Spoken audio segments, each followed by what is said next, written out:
This is a chapter for the letter C about cost, consequences, choice, and change. Now, every choice we ever make, every action we ever take has consequences and costs, without exception. Every action has consequences. Now, the thing is, when we make a choice and take an action, some of these consequences we can anticipate. Most of them we can't. It's the nature of life. Choices have consequences. Now, the thing is that the consequences we like, we might think of as almost planned. The consequences we don't like, we might wonder if we made the right choice. However, every single choice is always made with the best information and the best resources we have available when we made that choice. There actually couldn't have been another choice, regardless of how we look at it. We might look back and think the choice was a mistake, and if we went back in time and made a different choice, that somehow or another everything would be perfectly all right. But that's not how it is. If we'd made a different choice, that would have had consequences, and most of those we wouldn't know. So there'll be other consequences, because every choice has consequences. Every choice has unforeseen costs. That's the nature of life. Think of it this way. There are no mistakes, no failures, just learning and progress. The question is, can you stay in the learning frame? Are you willing to consistently learn?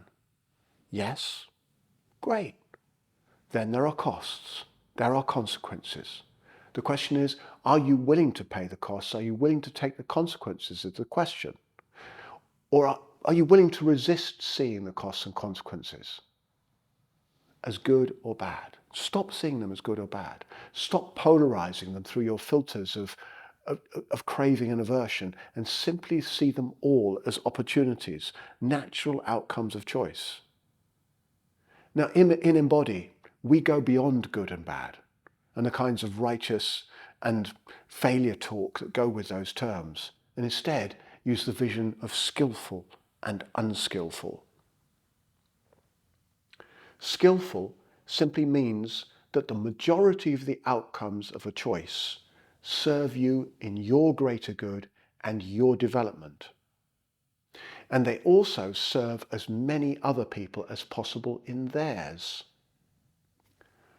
Unskillful choices, on the other hand, are those that are not really paying attention to the fullness of the available information. And they end up hurting you in your well-being. They end up hurting you in your developmental trajectory and or harming others in their developmental trajectory. So we have skillful and unskillful rather than good and bad. Now, can you, just for a moment, see how much of your previous, less than skillful choices might have cost you and those around you? This is not about judgment. It's not about blame. It's not about shame. It's about learning. You see, when we can accept and appreciate our previous unskillful choices, we consent and continue to upgrade our choice making. We decide to become more and more skillful. Now, there's a wonderful Sanskrit name for this wise choice making, and it's the word viveka. Viveka. Now, interesting, viveka can only really work when we've dismantled our conditioned choice-making apparatus, when we've taken apart our conditioning and found a place of what is called vairagyam. It's the Sanskrit name for it. And vairagyam means vast choiceless awareness. When we've found vast choiceless awareness, we can then refine our choice-making into the focus of wise choice-making. Wise choice-making, wise discrimination. So I hope you can see how this vast choiceless awareness, which we can arrive at through meditative practice, serves the wisdom of discrimination, where we are discriminating for that which is skillful, that serves us and others to the best effect. So we're not pushed and pulled by conditioned choice, following the choices that somebody else within our culture or family or whoever decided we should make. We begin to make wise decisions that serve our greater good and development, and the greater good and the developmental trajectory of those around us. We do our best. There's still costs and consequences.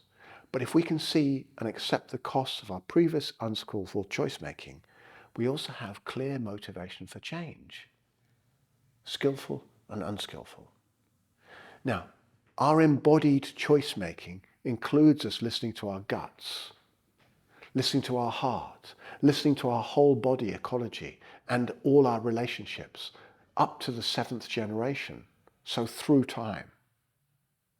This is wise choice making, skillful choice making. Our world teaches us to make rapid, head-based choices for immediate gain, immediate personal gain, immediate profit. That's how our world runs. Older, wiser cultures made choices up to the 7th generation. How would it affect the children, the children's children, the children's children through the weave of space-time? Unskillful choice making is becoming passé with the climate change. It's an evolutionary dead end. Now, given this capacity to engage in the world skillfully, it is a learning journey, and learning requires choices, and choices have consequences and costs. Question is, are you still willing to leap in and learn? Good. Because now you can begin to be the agent of change you want to be.